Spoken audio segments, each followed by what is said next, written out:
반갑습니다. 성재준입니다. 영상을 보시는 분들이 이미 다 아시는 것처럼 헌재가 굉장히 지금 난처한 지경에 빠졌습니다. 그냥 난처한 지경이 아니라 사실상 제가 봤을 때는 스텝이 꼬이는 수준을 넘어가지고 다리가 그냥 사라져버린 그런 지경인 것 같은데요. 예전부터 그래서 제가 지적을 해오지 않았습니까? 첫 단추를 잘 끼워야 된다.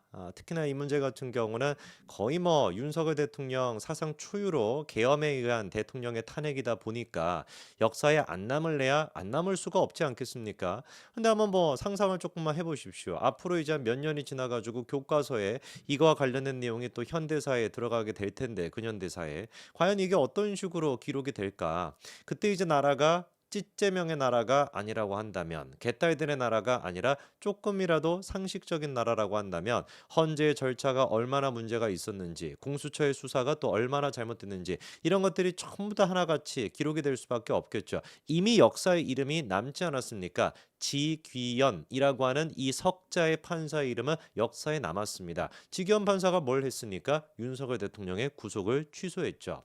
법원의 정확한 판단으로 정확한 그리고 결정으로 아예 그냥 윤석열 대통령의 수사 과정에서 불법이 있었다라는 게 절차적인 하자가 있었다라는 게 확인이 됐기 때문에 차후에 이제 또 역사가들이 역사를 기록하는데 교과서를 갖다가 작성하는데 이 판결을 갖다가 빼고 할 수가 있겠습니까? 말도 안 되죠. 그렇죠? 이미 그러니까 헌재는 역사에 오점을 남기게 됐습니다. 사실상 앞으로 헌재라고 하는 조직이 사라지게 된다면 제가 봤을 때는 이번에 지기현 판사의 그 결정이 가장 적극적이고 가장 중요한 역할을 하게 되지 않을까 싶습니다. 자, 여기서 이제 그 스텝이 꼬여가지고 첫 단추를 잘못 끼우는 수준을 넘어서 아예 그냥 와이셔츠를 다 찢어버리다 보니까 결국에 지금 어떻게 됐냐? 원래 이제 그 예상했던 거는 윤석열 대통령에 대한 탄핵 선고가 금요일로 예상이 됐었죠.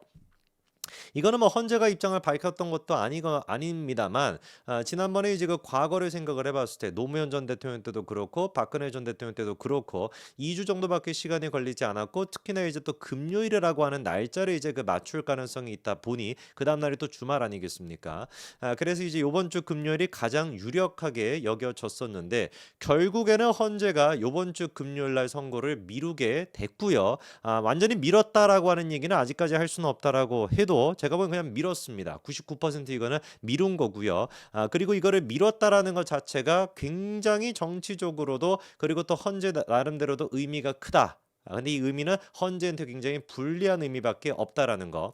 그리고 또 그 이후에 지금 이제 문영배와 이미선 두 사람이 동시에 퇴장하게 되지 않습니까? 4월 이제 중순 정도쯤에 두 사람이 동시에 퇴장하게 되는데 그때까지도 지금 선고가 불가능해질 수도 있다라고 하는 얘기가 나오고 있습니다. 그렇게 된다면 완전히 지금 이거는 어떻게 되는 거예요? 헌재가 스텝을 잘못 밟는 수준으로 넘어가지고 완전히 그냥 헌재가 망하게 되는 결과가 나아질 수도 있다라는 것이죠.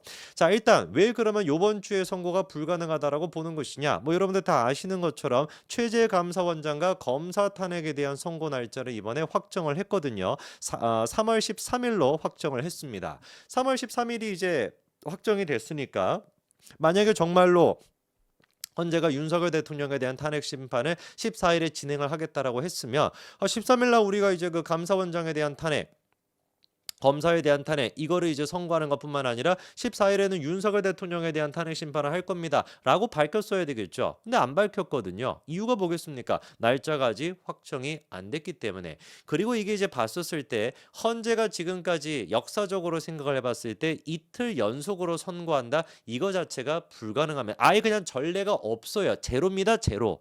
아예 지금 전례가 없는 그런 상태인데 전례를 새로 만들어 그게 무슨 뭐 직위원 판사가 전례를 깨고 새로운 역사를 만들어냈던 것처럼 70년 동안 깨지지 않았던 구속 기간을 일자로 정한다라고 하는 것을 시간으로 한다라고 하는 지극히 헌법적인 애매모호한 상황일 때는 피의자의 자유를 최소한으로 제한시켜야 된다라고 하는 헌법적 가치를 지켰던 그런 지금 선례를 깨는 것도 아니거니와 헌재가 지금 선례를 깨는 것 같은 경우는 뭐겠습니까?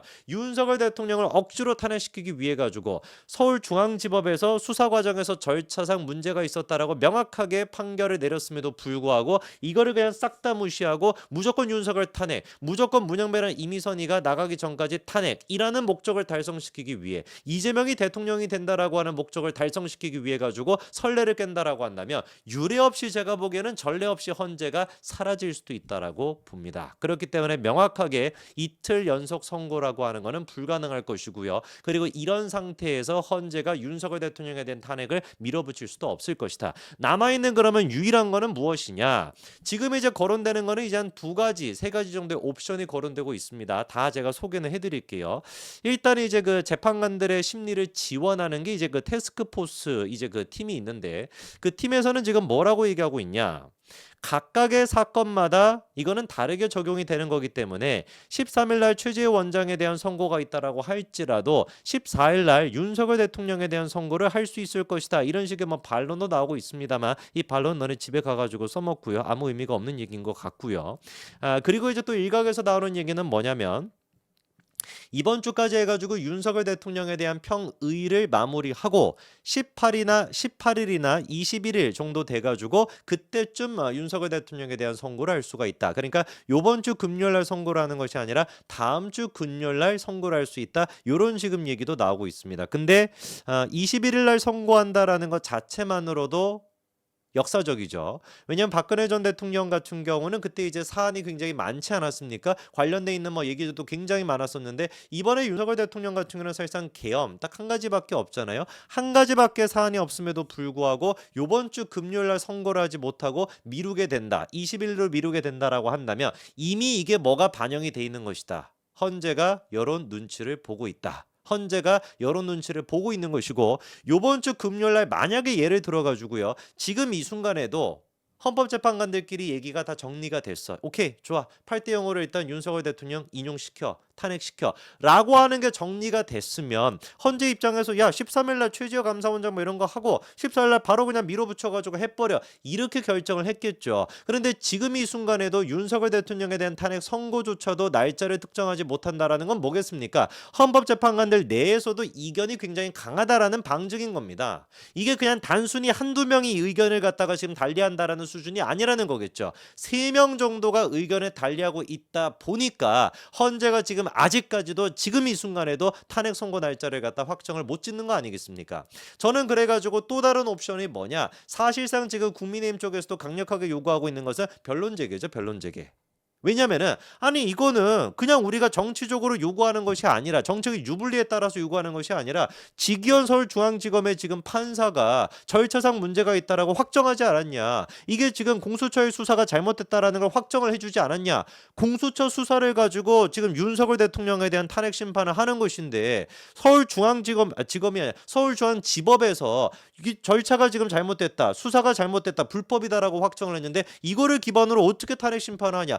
이거는 처음부터 다시 시작해야 된다. 절차적인 문제, 절차적인 하자를 갖다가 다시 바꿔가지고 처음부터 해야 된다라고 요구하고 있는데 이게 지극히 맞는 얘기죠.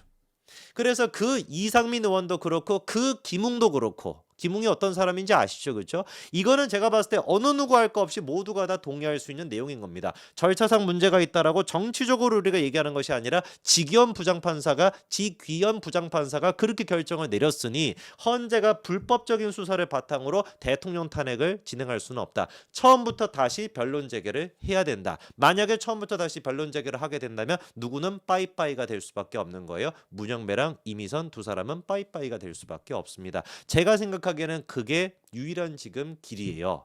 윤석열 대통령에 대한 탄핵 심판을 국민들한테 야 어쨌거나 저쨌거나 탄핵 심판 결과를 받아들여야지 라고 얘기하기 위해서라도 뭐가 있어야 되는 겁니까? 절차적인 하자가 하나도 없어야 됩니다. 그러기 위해서는 변론 재개를 할 수밖에 없고 그렇게 된다면은 결과적으로 문영배랑 이미선은 떠날 수밖에 없는 나가리가 될 수밖에 없는 구조가 되는 거죠. 누가 이 구조를 만들어낸 겁니까? 헌재는 억울할 필요 없어요. 누가 이 구조를 만들어낸 거예요?